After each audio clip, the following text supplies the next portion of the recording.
Hello, and welcome to a video which I've been planning to do for a while, but was hoping to do a little bit more research before I actually recorded it,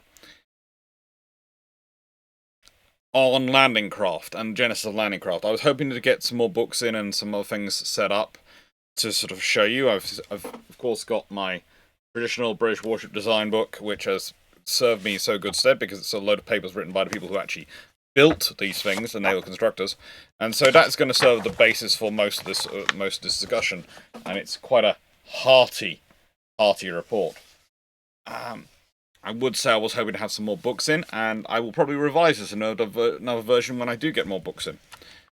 But the reason I'm doing this is because currently my computer, my normal PC, which I normally do all this work on, is kaput. Uh, okay, I might be able to fix it with a boot USB, but it's not beeping for any of the or making any noises for the BIOS coming on. And frankly, from going over it with a voltmeter and testing for a voltmeter ammeter, I've got a combined electrical meter system, which has a little sort of pointers that I put in places. I can't describe the actual words, and it's being difficult to check the movement of the electronics along across it. And I think the motherboard has gone, so it looks like new power supply unit, new motherboard, new everything from new motherboard, new CPU for me. We will hope it's a £10 solution, not the really expensive one. But thank you to all your support and all your kind words, and those people who've done all those super chats, super thanks to support me with that. Thank you. Anyway, landing craft. Why am I doing this? Well, because whilst I might have lost the original key ships I was planning to use for this Friday, I have been working on this one on and off for months, and so I've got all the research available, and I actually had done some research on it while I was away on my laptop. So while I was away with Justin Craig doing that sort of week of work, I did my research on this. So please, I hope you enjoy this, but consider this the genesis and original bit of part, and there's going to be more of a discussion of it later on. There might be a part 2 done when more of the books arrive, because I've got about... I managed to work out, source down some books from published in 1949, some books published in 1923, some books published in 1961 and 1957, the 4 books, and I've managed to find copies of all of them to buy, but I haven't bought them yet. But they were the 4 books I didn't have on the topic, and after digging into it, I went, I'd like those books. But so today we are talking about the genesis of the stomach churners, and I always think of them as the stomach churners because it was the first thing I was ever introduced to a landing craft as.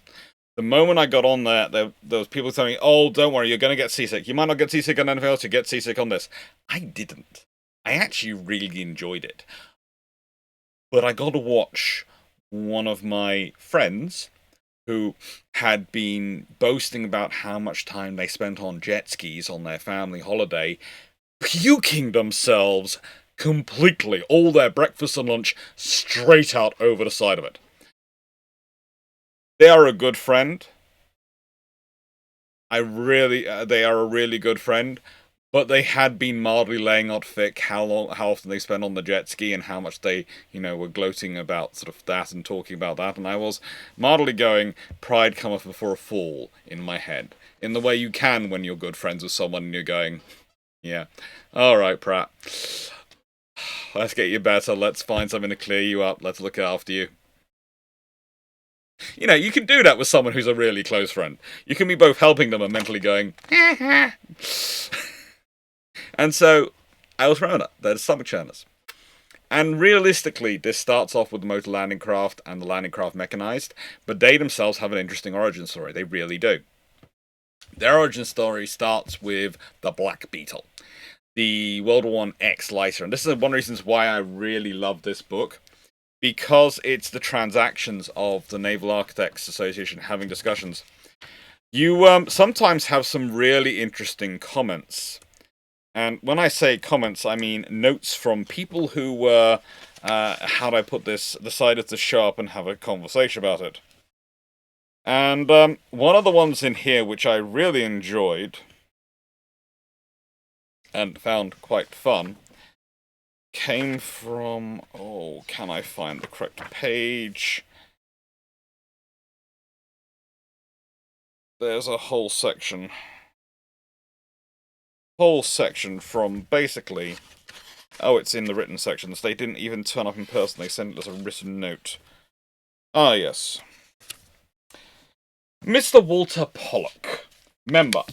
The many particulars and excellent plans and photographs in this paper are really a splendid record of warcraft that have done valuable work. It is a pity that the original power-driven landing craft that I designed for Lord Fisher in 1915 were not included because the Admiralty built about 240 of these X-lighters under my supervision.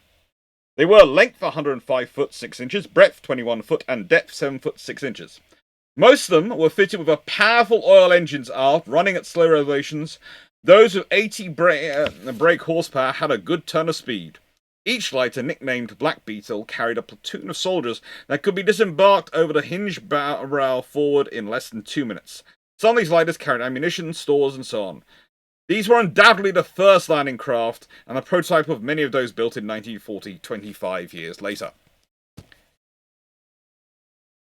Now, the thing is, Mr. Pollock, in concept, you are not wrong. The X-lighter here, as you can see, is pretty much the first of the, well, for want of a better word, the first of the landing craft, as we would understand, the motorized landing craft. But they are far closer in reality to what we would consider modern terms a mexi-float than they are a landing craft proper. Far, far closer to a mexi-float. And I would say that in reality, once you start looking at them versus looking at the assault landing craft, which we're going to be talking about, you realize it's a useful ship-to-shore maneuver capability. It really is, but this is not an assault craft. This is a reinforcement craft. This is something which turns up after you've already assaulted the beaches and does the resupply. You don't want to be going in and out on this when you're under fire during indirectly into the teeth of the enemy. You want to be going in and out on this once you are resupplying the base because it can move tons of stores. It can move all sorts of things. It's very flexible in that way, but it's not fast. It's not well protected. It's frankly, no, you don't want to be on it under fire. But it is an idea. It is an idea. What it is in many ways is it's the point at which people go, we like this idea, but what we really like is something which we could actually use in combat. Now, usually at this point, people go, well, they didn't go away and invent and develop this, but unfortunately, there is a small issue.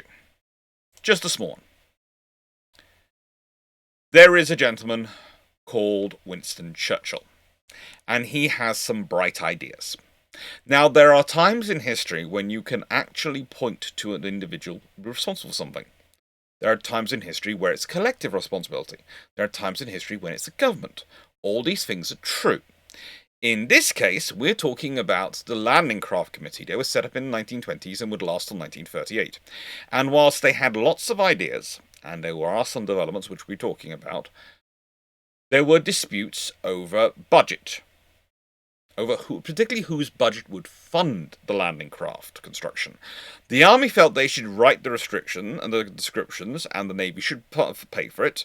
The Navy felt the Army should pay at least half of it, because the Army was going to be using it. The Navy was going to get the Army ashore, so, the Army couldn't turn up if they didn't have these things. But the Navy felt that they should also be involved in writing the description, the requirements of it. And so that was all sorts of interesting discussions. And there were points at which there are individual Army officers and individual Naval officers who are completely reverse positions. So please note, when I give those positions, I am giving the broadest terms line disagreements for both of them. Honestly, that's one of the things have found a book on, which I'm really excited, because I've thought it was no longer going to be available because it's such an old book, on the Landing Craft Committee that actually has a bit of a discussion about them. And one of the things that's interesting is trying to track down exactly who the members were on the Landing Craft Committee. Welcome to my world. I have been doing some research on this, and there is different people at different times, and the trouble is we have some records which are very good but they give us the note for people who were there during that year. And they might well be acting on ideas which were already discussed in the previous meetings, which might have been the previous year, which might have been completely different people. We often don't know. Because we know they couldn't have been necessarily the people who were involved then, because they're off on ships in the middle of the China station. Just, yeah, it's fun. The joy of research. But this is coming along. Unfortunately, Churchill complicates a lot of things here. And that's why I chose the picture of him from 1929, picture next to Charlie Chaplin, because this is when he really does his Charlie Chaplin routine.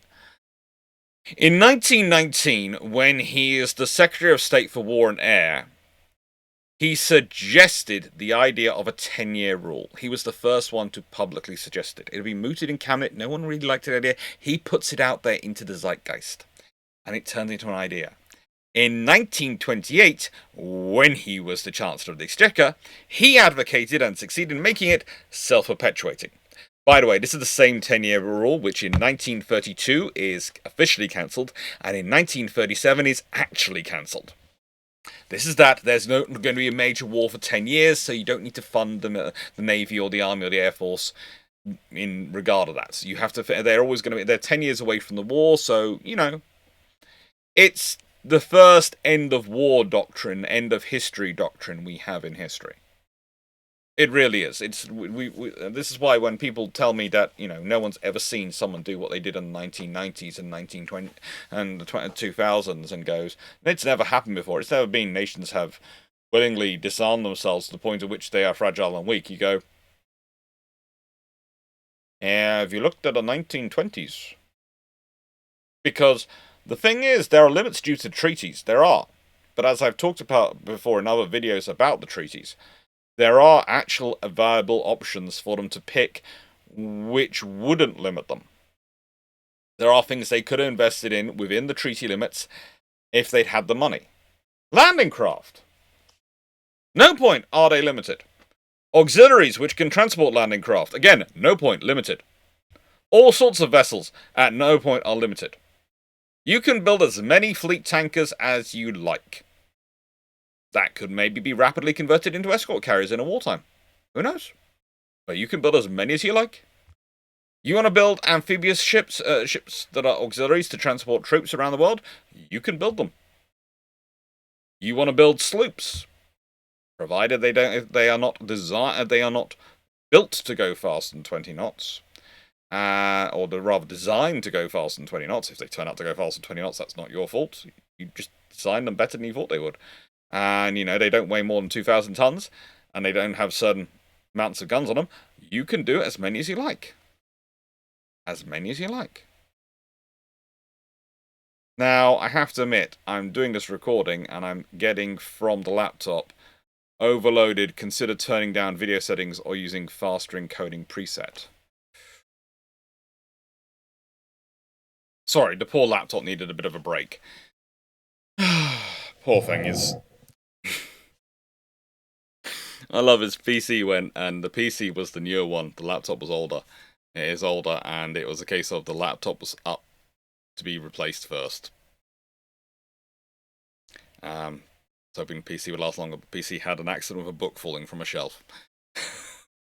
The way life works. The way life works. And I'm sure poor Churchill here probably felt the same thing. With the lack of investment in these years, in terms of all sorts of ancillary craft, all sorts of things which have been useful in World War II, that's one of the reasons why you have the problems in World War II with construction.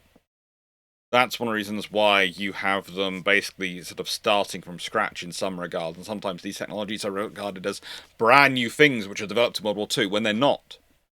In this case, there are landing craft built in the 1920s and 30s, and we're going to be talking about those in this video. This is what we're talking about primarily today.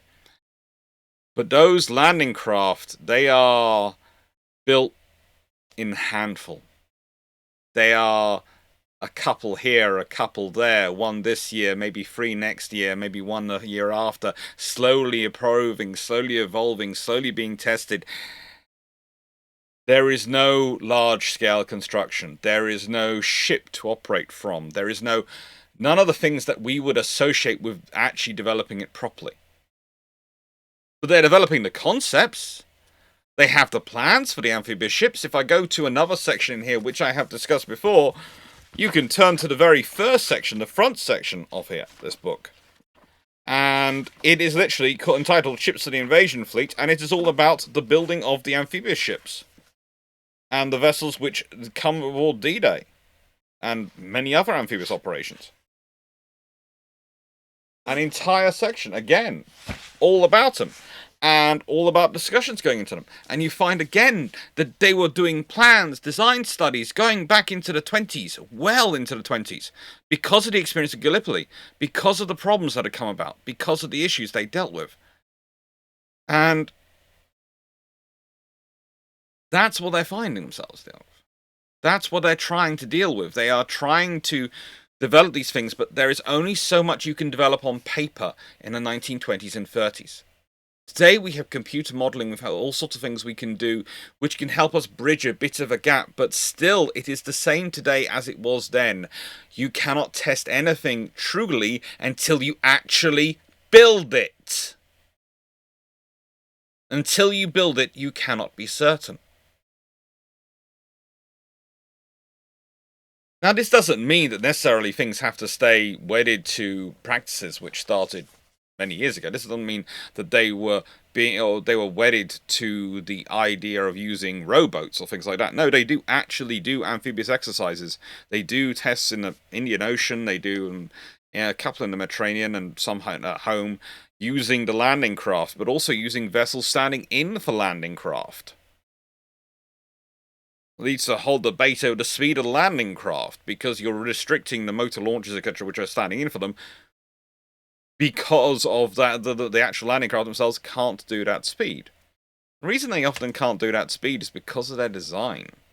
Yes, that front bow, that flat ramp bow, the thing that seems to hit every single wave going and it either gives you the upset stomach, like my friend had, or in my case, makes you sit there and almost start giggling.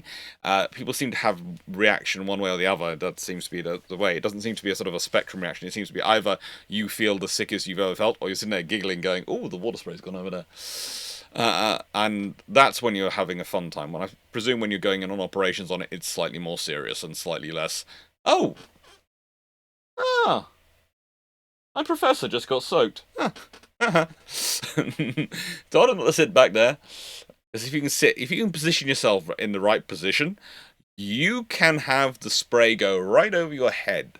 You need to know where that is on a landing craft.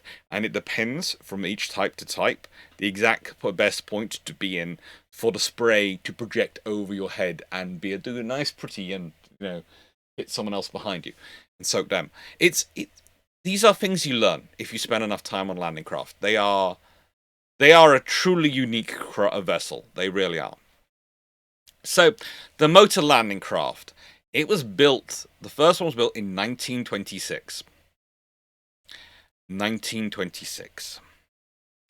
And between 1926 and 1938, they built roughly 9 of them. They were all lost in World War II. Every single one was lost to action and operation in World War II. They had armor added on as things went on, and 1926 none, but 1936 they had bulletproof added to the steering shelter. It's always nice to get a steering shelter.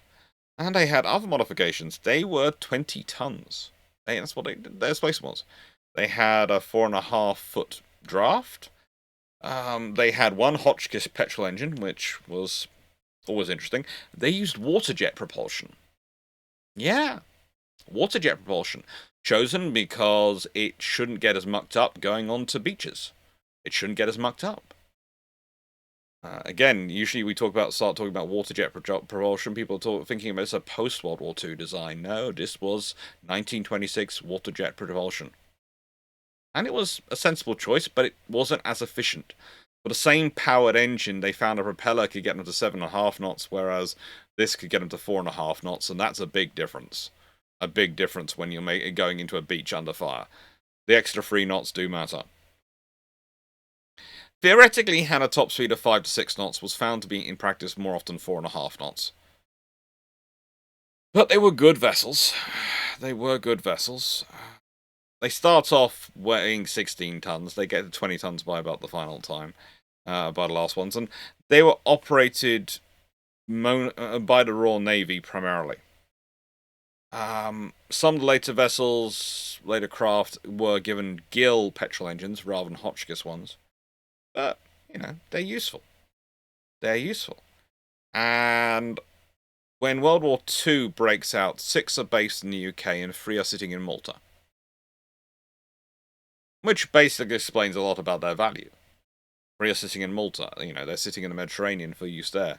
And for operations that you might need them to. Now, their time to shine is the Norway campaign. They go, 3 of them, along with Landing Craft Mechanized, an LCM-1, which I'll be talking about in a second, and some LCAs, Landing Craft Assaults. Again, I'll be talking about those in a second. They come from the Flemings. To Narvik. It is these 8 landing craft, which are later joined by 2 more of the motor landing craft. That pretty much comprise the landing force and get the troops ashore. In fact, it's an MLC was actually sunk. One of the MLCs was actually sunk when one of the Hotchkiss H-39 tanks drove off a jetty directly into its cargo well. Both went to the bottom. I did spend some time when we were in Narvik trying to hunt it down, because I believe it's still down there, but I couldn't spot it. It might have been recovered, but as far as I know, both are still down there. What is interesting is that these vessels were designed in an idea of a way of being adapted to actually landing tanks. But, yeah, their successors, which I'll be talking about next, the landing craft Mechanized, are actually the ones which do the tank landing, because tanks put on weight dramatically in this period. They really do grow in size and scale. And that means that, frankly, if you don't have something bigger, something better, they won't get that. Now, the thing is, MLCs take an active part in Norway, they take part in Dunkirk, and there is even quite a few discussions of them actually doing other things. The MLCs slowly get destroyed. All the ones at Narvik, I think it's 5 of them deployed there. Yes, 5. I just talked about that, but I was going to remember there's 3 originally. There's 2 more, wasn't there? Or there 3 I didn't know. No, there were 5. All the 5 were lost in Narvik before the withdrawal. And Britain had only had 6 in the UK. They'd had 3 sitting in, and of course in 3 in Malta.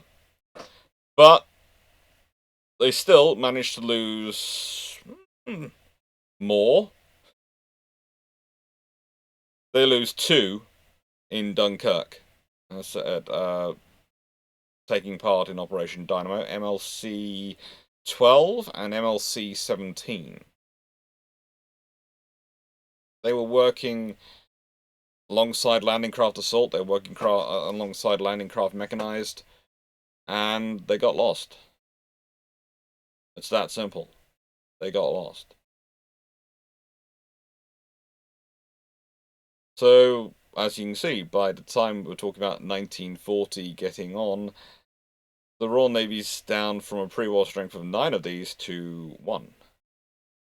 1 left after Dunkirk.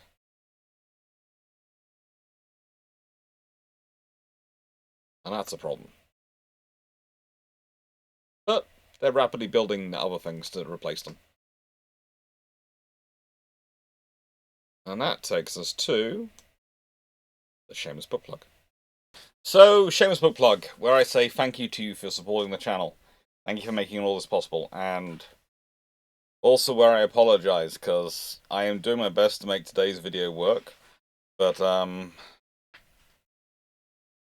Yeah, you don't realize how bad your backup system has got until you try and use it to cover for your regular system after your regular system's gone kaput.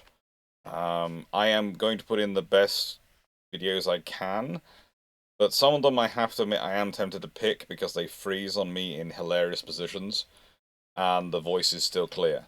Whereas others, the voice is not clear, and it's using exactly the same camera, exactly the same microphone as the normal system uses. But the poor laptop is just, as said, she was due for replacement this year. I normally get 5 to 6 years out of a laptop. At that point, no more. And this, remember, this laptop was the laptop I used for the early videos. You know those early videos where I was doing a hand gesture, I had pictures of things on the side and I was showing off stuff. Yeah, this laptop's that. Actually, no, this isn't that laptop. No, that was my older Dell laptop. And then my Dell laptop went, and I couldn't get the tower unit to work, the old tower unit I worked to have, because the bits it had in it were actually too old to be replaced, because I hadn't done it. I've been going to be doing it and hadn't, and it was pre-COVID time where systems went a lot quicker. And then this laptop was very kindly got for me by Drac. Drac NFL bought me this laptop. I've used it ever since, and I used it for pretty much the first 18 months of the channel. It's almost time, and but then in 2022, this channel's 5 years old, roughly, because it starts during COVID, so it's nearly 6 years old. But this is one of its 5th year. I did a bit of a. I just thought I'd see if I could do it. I did some fundraising. Because I didn't have the money at the time of all the work going on, and everything else that I was doing with to do a computer. You all kindly supported me in getting and making that computer. That computer's been doing everything ever since, and been doing a really good job, and dealing with the upgrades and all the stuff going through it. And it was at the point where I'm going, right, this year I need to replace the laptop so the backup's better, and next year I need to replace the PC. It was a case of I was actually at the point at which I've started looking to parts and looking to things I need to do for it. What graphics card and those sort of things. And that's gone.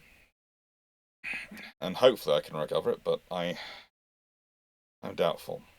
But thank you to everyone for your support. So, as I said, some people have already very kindly super chatted and sent super thanks and all those things to support it, and I wasn't expecting that. It's going to be an expensive month for me. May, because it's end of April, May, because it's car insurance, car MOT, car service time of year, and also tax bill time of year. So I'd already worked out the money for those rather expensive bills, and then this one came in. So thank you, your support really does mean a lot, but also apologies, the video is not as good as I would like it to be. I have cleaned everything off the hard drive that I could clean off the laptop. So it's gone from having 800 gigabytes out of a terabyte hard drive with stuff on there to offloading everything I can to OneDrive and all the other systems I can to get it off into the cloud, and that's dropped it down to about 300 gigabytes on the hard drive. And clearing up other things has made it quicker, has made it happier. Making sure its fans are cleared out again has helped it, but yeah. Poor thing is going, I'm not used to this.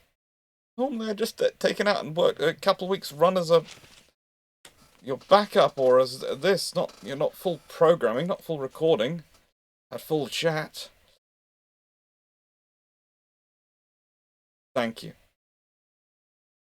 Now, normally also I do a Shameless book plug is about me thanking you, is about me promoting my own book, because no one else is going to promote my book, and talking about other books which I've been sort of bringing up.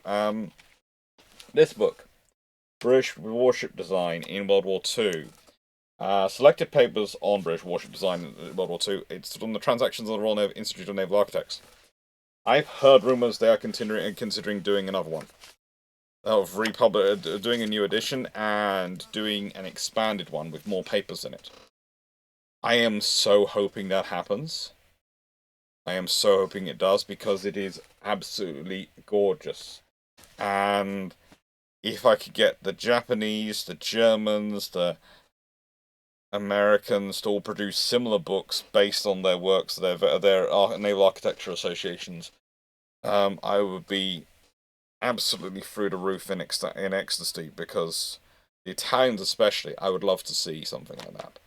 Just because it's a really good resource. But not every institution equivalent around the world has the same publishing heritage and style. But if you do see that come out, and I seem to have missed it, this is where instead of me advertising books to you, I'm asking you if you see transactions of naval architects in terms of from Japan or from the architects in Italy, etc., come out, and maybe it's not English. I don't mind. I've got Google Translate on my phone. I will read through it using Google Translate. Please point it out to me, and I will budget it into my budget and get it, because I really do want them. They are such useful sources. Thank you. And again, this is the book.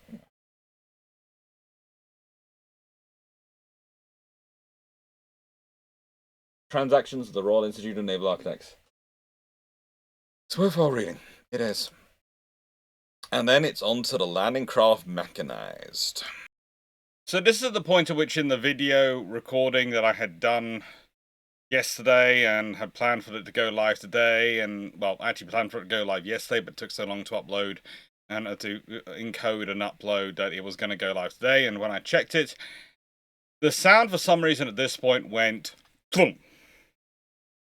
Absolutely terrible. So what I decided to do was re-record. And I hope the quality's still good. I hope the sound is a lot better than it is in the other version. And I hope it goes up in time, because I'm recording this as quickly as I can in the morning. Now, basically what happens in 1926, and so excuse me if this section is less short than not the length it was originally going to be. It was originally going to be roughly 45 minutes. But I'm going to try and get this through as quickly as possible so it has a chance of being uploaded in time for today, because I don't want 2 days to go by without you having a video. And this is anyway a taster. Once the other books arrive, I'll do a far longer one about these vessels. So, in 1926, as said, they launched the motorized landing craft, and they start testing that out, and they go, you know what really good is if we had a version that could land a 12-ton tank. Yes, a 12-ton tank. Why? Well, because 12 tons was considered a good weight for a tank those days. And that was, what they were looking at. They were thinking, well, if we're going to be bringing in heavier than that, we want to have control of a wharf or something. We can get something heavy in through. Hello, Big Fluff. You enjoying yourself? But it didn't matter. They could get a 12-ton tank in over the beach to support the troops going ashore and to support the seizure of areas which were useful. It was going to be a useful asset.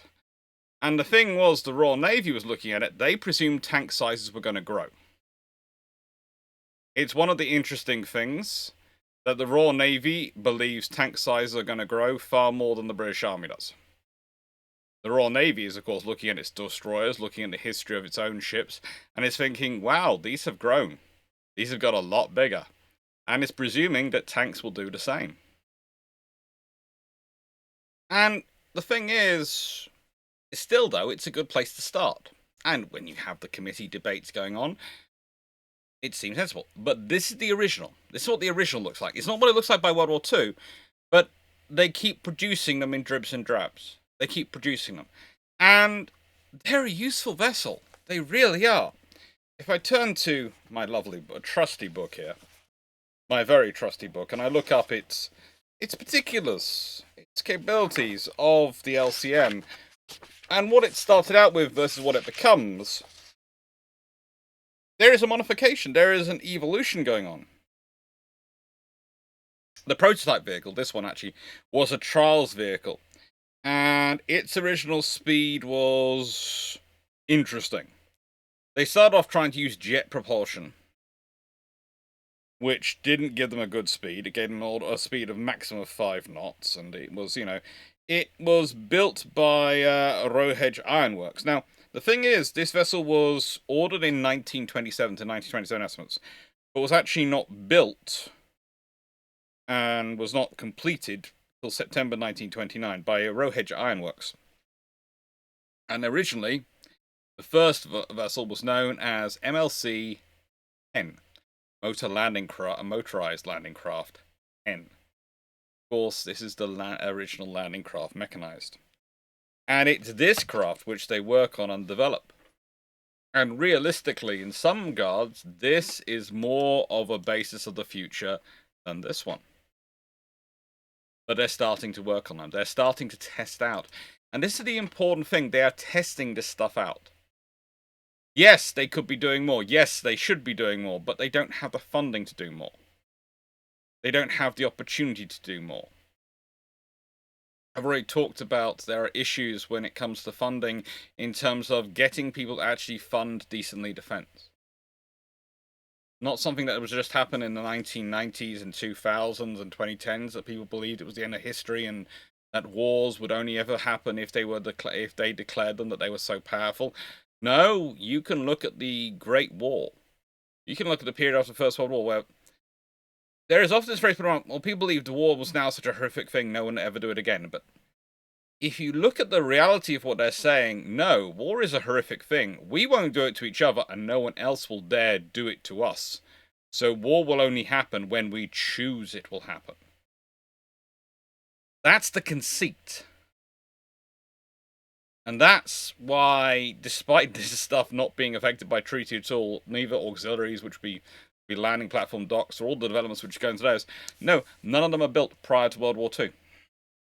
There's not the money, there's not the funding. There's the self-perpetuating 10-year rule as declared in 1928. The same rule which had been suggested by, as I said, Churchill in 1919 earlier. Yeah. And 1939, we have World War II kick off. Then you have the Fleming craft. Now, usually, when I start talking about this and I put this up, if I don't stick the name of it up there, people look at me and go, is that a prototype landing craft assault? I go, yes, it is. Now, admittedly, the British call them assault landing craft and mechanized landing craft and all these things. But when you have the Anglo-American nomenclature declared, the joint phraseology during World War II, that's when they suddenly decide that, you know what? These things, yeah, I've got good news for you. Huh? They're no longer going to be landing craft, assault landing craft. They're going to be landing craft assault. The Fleming is the basis of it, and honestly, Mr. Fleming and his work trying to sell actually his propulsion technology and his engine style to the Royal Navy is what was pushing forward the idea of this platoon-sized landing craft, which could get a platoon ashore. And they end up being overwhelmingly produced, but the ones which are actually produced are the ones which are designed by Thornycroft. Because what happens is the Royal Navy takes the Fleming design, gets him to build a model, but also goes to J.S. White of Cowes and the Isle of Wight, and Thornycroft, they're two, and I've discussed this before, they're two most harebrained, high-speed destroyer builders, and go, okay, what can you do with us? And what is interesting to me is until you get the school set up, the tactical doctrine and tactical training center, as it was called, it's a committee until it's basically they do the standard thing of it. It's a committee until we really, really need this capability. So while developing it, then we turn it into a school. That's how armed forces work. Whenever they are investigating something, it's a committee. The moment they tell you they're setting up a training center, doctrine study space, Anything which could be otherwise translated as a school, that means they're serious about it. And the Royal Navy's kept paying for this going on, but realistically, the reason they've been funding it is for the utility for the mobile naval basing and getting the Marines ashore and allowing the Marines to set up their formations. They've supposed to be working with the Army on this, but the Army has always wanted to try and suggest requirements, but because of their own strict budgets, they've always tried to make sure the cost is on the Navy's budget. After all, Navy already spends oodles and oodles on boats, so surely what's a few more boats on the Navy's budget? And Navy would go, well, we need those boats for other things, but yeah. But anyway, the Fleming craft, it was a good idea. It was not really in itself actually what Fleming built actually that great. But it was a good idea. And so, gets taken to Thornycroft. And White's. There's a competition. And Fleming and Thornycroft both put vessels in the water. And they test them, and they decide both fail. But they like the Thornycroft idea better than they do like the Fleming.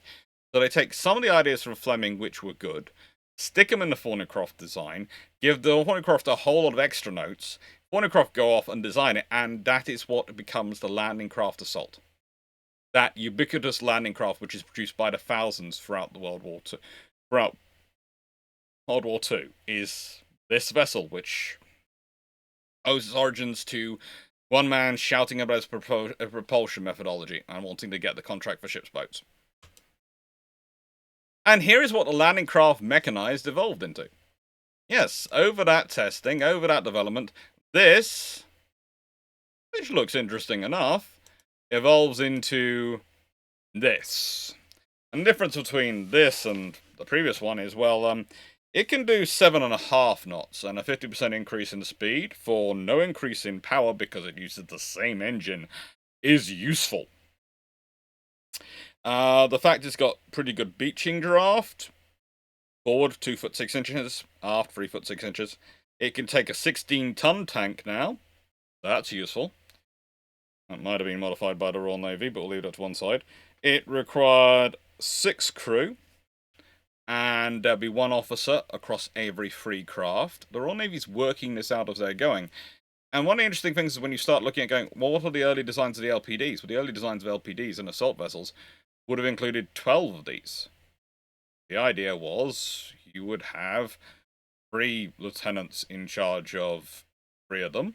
You know, there'd be 9 would be under the command of 3 lieutenants, and then you'd have a lieutenant commander in charge of 12. That was their cunning plan. It's always a cunning plan. What is really fun is that most of these end up getting built their wartime versions by the Great Western Railway Company. There is often discussion about, the fact of whether riveting or welding was better and, all the various engineering things about them being built. But I always point out the fact that they were built mostly by a railway company in World War II. It was, and I am checking this particularly because it's written in the book and I will therefore use it. Great Western Railway Company at Swindon, and also the Southern Railway at Eastleigh did some.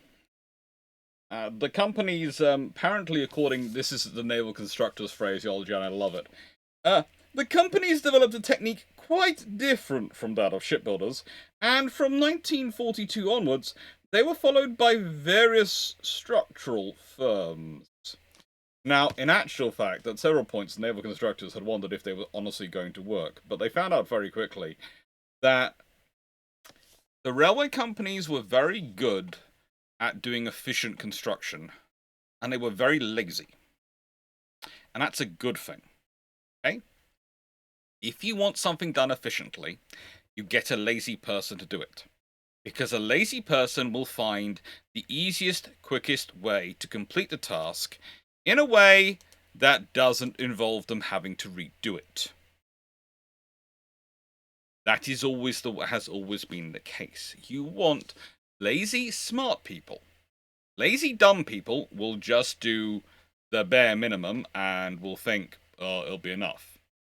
Lazy, smart people will think, how can I get this job done in such a way it doesn't come back to me, doesn't cause me problems, and gets it done most quickly and efficiently so I can get out of here and do other things. Railway companies, railway engineering, and the construction firms have always had a good track record of employing people who have just the right amount of laziness in their mixture that they will do things as efficiently as possible. It's actually one of the misnomers of the 1960s and 70s when they were looking at efficiency in companies. They were looking for people who were really active and really hardworking and, always running around, always doing the max amount, always doing the 110%. And this is what's led to a lot of the issues we have today. And it's taken a while for people to look back and go, actually, the people who tend to find the most efficient way of doing things are lazier. It's not the active people, it's the lazy people. And that tells you a lot you need to know about the modern working world. That the fact that a lot of the stuff that's been written and a lot of stuff that's been just given out as management guidance is based around looking for people who often were doing the most work but weren't thinking about the work they were doing. So they weren't doing it necessarily in the most efficient or effective manner. Laziness. It helps. It is useful. And with that being said, judging the fact that it seems to be once again the microphone is ducking down and I have no idea why on this computer, off we go to the summary. So here's the thing. At Narvik, the ships sent were pretty much 5 MLCs overall, motorized landing craft, some mechanized landing craft, and some landing craft assault. All the motorized landing craft were lost. The mechanized landing craft mechanized, they carried out the first ever amphibious assault using landing a tank into enemy fire, and it was not just a combined arms assault because the tank was firing while it was being landed, but it was also an allied one because it was a French Hotchkiss H-39. They were landing. But pretty much if you're looking at operations, Narvik, Dunkirk, Dieppe, you're looking at all these operations, it's the 1920s, 1930s designs, heritage, which are doing the bulk of the landing craft work in this. When war breaks out, some of the MLCs and even some of the LCMs are not just in home waters, they're also in the Mediterranean. And they're used. Very few of those early vessels survived war. Very few of them survived till 1941, let alone 1942 or in 1946. But they were used. They were useful. They were capable vessels, and they really did provide a viability for what was needed. They were the kernel of what was developed. They weren't necessarily the biggest or fastest, but if you consider the vessels today, whether they are now called landing craft utility or even the landing craft air cushion, aka the hovercraft, why they couldn't call it just the LCH, I will never know, but we'll leave that to one side. Probably because it sounds too close to LPH. Let's be honest, it was probably that. And they went, oh no, we're going to call it air cushion. Hovercraft. It's a hovercraft.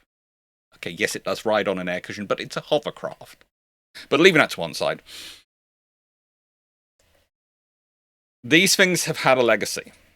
They have had a legacy. But rather like then, I would argue that these ship-to-shore connectors, these wonderful instruments which allow you to actually deliver forces, because air power is great, sea power is wonderful.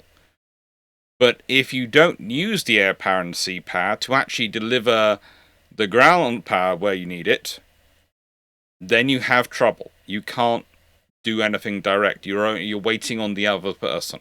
You can blockade an enemy into submission. You can bomb and blockade an enemy into submission. But it's going to take a lot longer than using control of the air and control of the sea to deliver troops. So if you have the time, you can do it. And it's the least risk to your own forces. But you probably don't want to. Because giving your opponent time allows them to do other things. And that's usually a recipe for problems. But I would argue that still to this day, ship-to-shore connectors do not get the funding they deserve. And it doesn't get enough thought in terms of the joined-up nature of warfare. We try and treat these things as being separate little bubbles, and they really aren't. They really are not. And that's sad. It is sad. They're not separate little bubbles. They work together, and they have to work together. And that's today's question. Not just ship-to-shore connectors. I want you to think through the past and the present, and I want you to think about these are the little things which make everything else work. You see, you have the big ships, you talk about the fleets, and you have the army. Without the ship-to-shore connectors, you can't connect them up. What are the other things? What are the future things that are going to be connecting them up? What are we missing today? What are we missing then? Really like to hear your words and hear your thoughts. Now, I will say what we've got coming up is the Britannia Royal Navy College. That's going to depend on the recording quality I can get out of this machine. It really is. There could be delays on things. For Pertinax, I actually, I found my copy of Simon Elliott's book.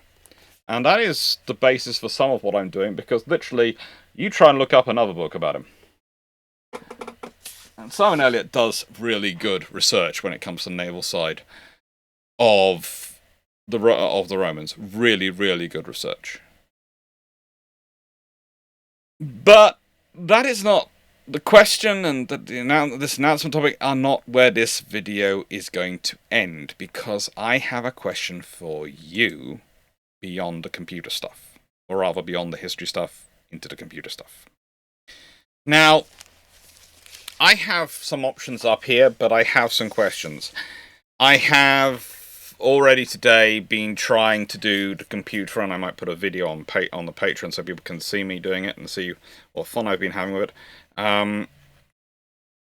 Of trying, this is my little purple save USB recovery USB that I created. I bought a USB stick that was suitably sized, 64 gigabytes, and turned it into a recovery system and have plugged it in, and so far no joy. I'm going to try a few other variants, we'll see. But this is the joy of this video being recorded over 2 days.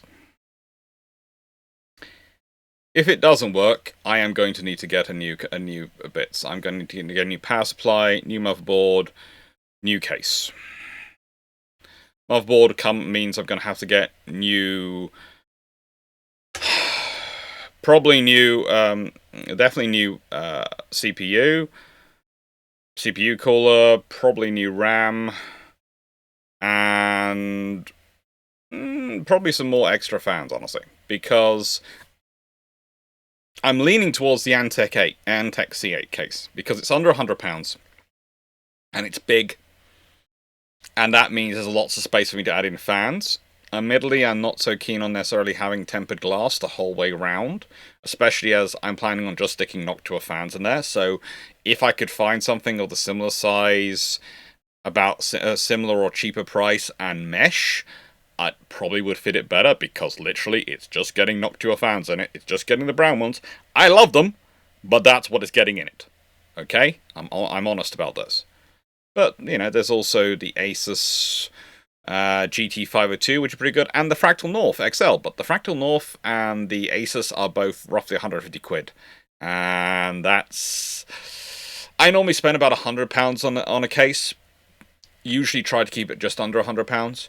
My last one was 92-ish.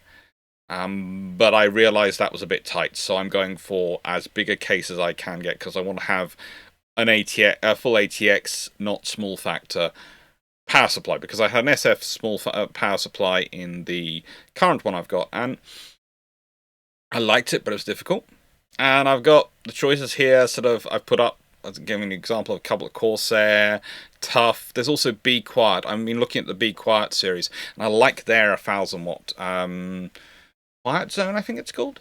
It looks like a really good one to have for recording. The whole plan will be to, if I do go with that new motherboard, it will probably be a BG50EF, I quite like the Asus one, the Asus ROG Strix one. It looks good, and it goes with the Ryzen 9 7900X, which is a pretty good CPU. And the thing is, both those match in quite well with my likely upgrade path in terms of graphics cards and in terms of RAM. Although for RAM, I'm looking for something which, well, the issue that the poor laptop has with all the recording and editing, and I think I have worked this out, because I'm now trying to record and edit to a higher standard because YouTube requires a higher standard, basically the RAM doesn't work fast enough. And I need to probably upgrade the RAM on a laptop. Or maybe eventually get a new laptop. I'll look into the RAM in it and see what I can do to upgrade that, because if I can upgrade the RAM on a laptop and keep the laptop going for a good couple more years, that would be a great thing to do. I don't like to spend money when I don't have to. I like to, improve these things. And it's been a very good laptop, despite me having killed it writing roughly a book and 2 books and done all sorts of recording on it. And for a few years, it was the YouTube channel's actual the system everything was run from that laptop. It's a good laptop. It's an Aspire. It's a nice one. Aspire 5. But yeah, if I'm going to do this, and my experience has always been the best people to ask when I'm building these things, and I've been building computers for myself now since I was... Well, I was diagnosed as dyslexic dysgraphic when I was 11 years old, and I was told I'd always be dependent on computers. And my family has a strong philosophy that runs through it, that anything your life depends on, you need to know how to repair yourself. And I thought the easiest way to learn how to repair computers and keep them going would be to build my own. And so, at the age of 12, 13-ish, I was about 4 months before my 13th birthday, so 12, 13, nearly 13, I built my first computer. That is now, believe it or not, 26, 25, 26 years ago. This will be my 10th build. And the thing is, some of those builds, in terms of personal builds, in terms of building it for myself, that I'm completely building, it'll be about my 6th personal build. The rest I've built for family, and then there's other ones I've helped repair, upgrade, all sorts of things over the years as well. And all that time, and working as an IT technician, especially when I was going through university, I would always say the best resource was always other people. To ask them what their experience of, because one of the things that I always think when I'm looking at the reviews on YouTube or reviews in various magazines or websites, and I'm going through them, is, are they daily driving these pieces of kit? Are they, or aren't they? See, the thing is about the Asus GT502 case, the big white one there, the reason it attracts me is, whilst it is more than the Antec, it's slightly heavier, more heavy-duty build, and it's got these straps on the top, which mean moving it around is very, very easy. And while we've got building work going on, is that a sensible thing? And is it a difference? It's a difference of roughly 50 quid. But if it means that when that wall's being knocked through and various things are being done, the kitchen's being installed, etc., I can more easily move the computer to a space where it's safe with doing and less likelihood of harming anything inside it, that's a sensible money to spend. Because the thing is, just going for the cheapest option might not be the cheapest option if it ends up breaking because it's having to be moved around and it can't handle the moving. And that's something which they won't test in a review site. They won't test how often they move things around. They won't test how those things work. So, is it worthwhile? And thank you to all the people who have already who have decided to, super chats and super thanks and all those things saying, here's money for the new computer. I'm hoping I can get this to work. I'm hoping I can, but 2 attempts so far today, neither has worked. I've got 2 more options I can try.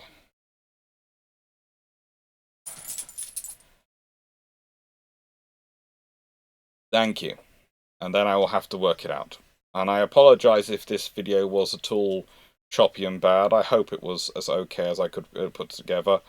But as said, the poor little computer is really not designed for HD work. High definition, and the camera's giving it high definition responses, and the microphone does sort of the level of audio for HD, and poor thing's just having a terrible time. Your ear bugging you, Big Fluff? I'll give you your next set of pills. Thank you very much, everyone. Take care, and hope you enjoyed. And any suggestions really, really would be welcome.